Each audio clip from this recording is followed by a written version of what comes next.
Assalamualaikum warahmatullahi wabarakatuh.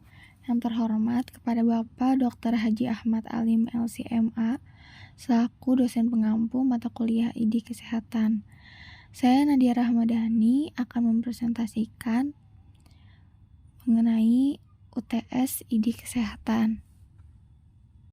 Pembahasan yang akan dibahas yaitu yang pertama pengantar ID Kesehatan, yang kedua model Islamisasi ilmu kesehatan, yang ketiga manusia sehat perspektif Islam, yang keempat konsep manusia sehat holistik, yang ketiga perspektif Islam, yang keenam promotif, preventif, kuratif, dan rehabilitatif perspektif Islam, yang ketujuh kesehatan nutrisi dalam Islam, dan yang kedelapan kesehatan individu.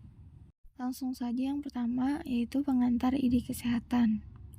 Rasulullah SAW bersabda, qala Rasulullah SAW, thalabul ilmi faridatun ala kulli muslimin wa muslimah, yang artinya menuntut ilmu itu wajib bagi setiap muslim laki-laki dan muslim perempuan.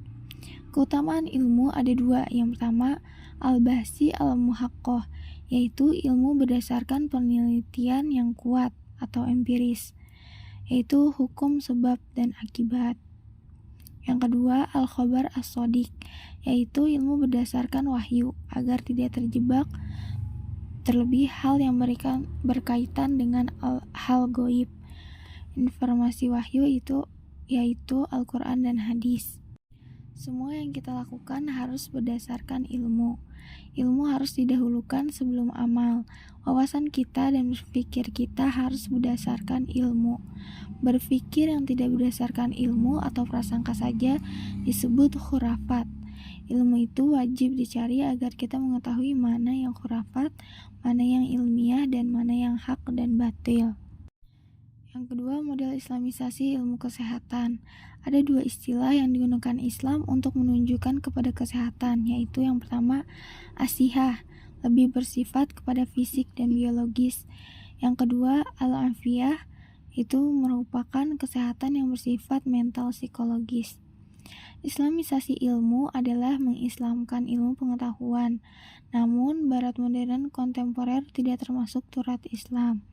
Pada dasarnya ilmu kesehatan bersifat umum dan berlaku universal, tetapi di dalamnya bersifat islami, yakni berjalan dengan syara' atau tidak berlawanan dengan Allah Subhanahu wa Ta'ala.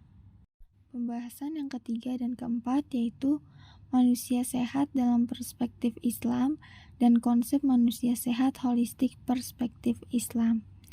Dalam perspektif Islam, manusia dikatakan sehat apabila jasad dan rohaninya juga sehat.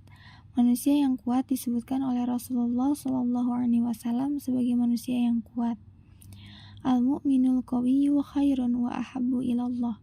Mukmin yang kuat lebih baik dan lebih dicintai oleh Allah daripada mukmin yang lemah.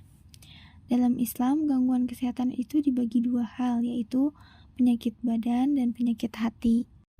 Pembahasan yang kelima yaitu ketiga perspektif Islam.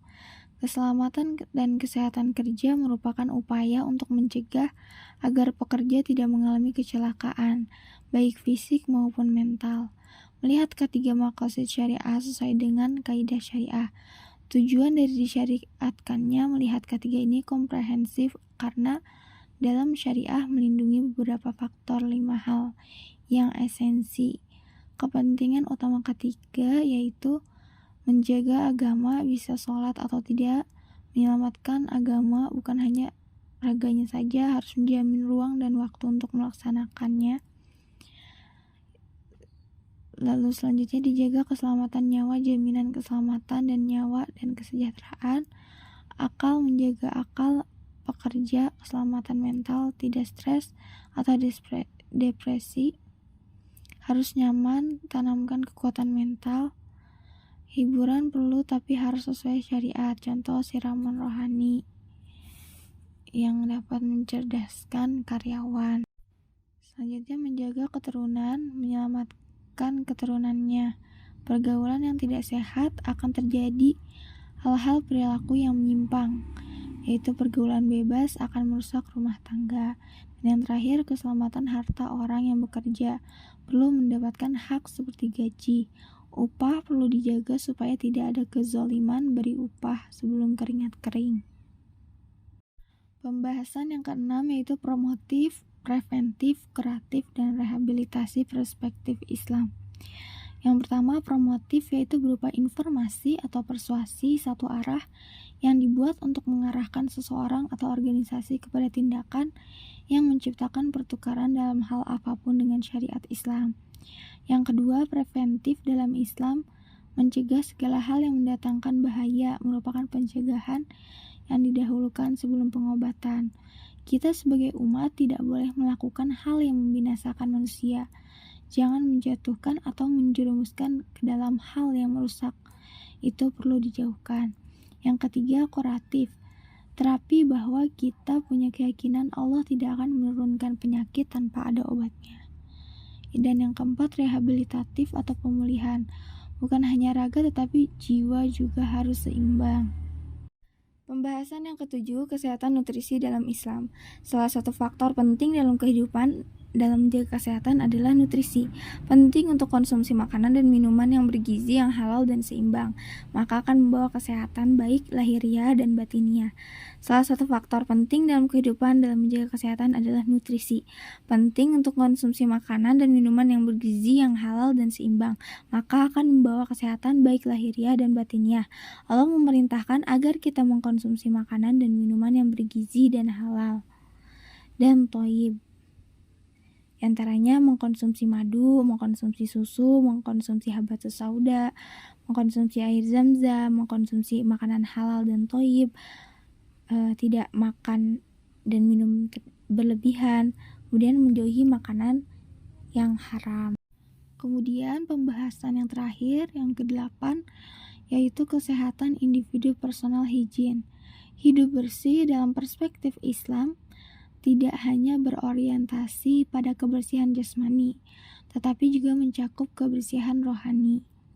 Kebersihan jasmani ditunjukkan dengan mensucikan diri dari najis dan hadas, sedangkan kebersihan rohani ditunjukkan dengan mensucikan diri dari berbagai macam penyakit hati. Di antara personal hygiene yang harus dijaga yaitu yang pertama, menjaga kebersihan kulit. Yang kedua, menjaga kebersihan pakaian. Yang ketiga, menjaga kebersihan makanan. Yang keempat, menjaga kebersihan rambut, kepala. Yang kelima, disiplin mandi. Yang keenam, menjaga fitrah. Yang ketujuh, menjaga kebersihan hidung. Dan yang kedelapan, menjaga kebersihan tangan. Yang kesembilan, menjaga kesehatan perut. Yang ke-10, menjaga kebersihan gigi dan mulut. 11, menjaga kebersihan sumber air. Dan terakhir, yang ke-12, menjaga kebersihan lingkungan sekitar. Sekian presentasi yang bisa saya sampaikan. Kurang lebihnya mohon maaf. Wassalamualaikum warahmatullahi wabarakatuh.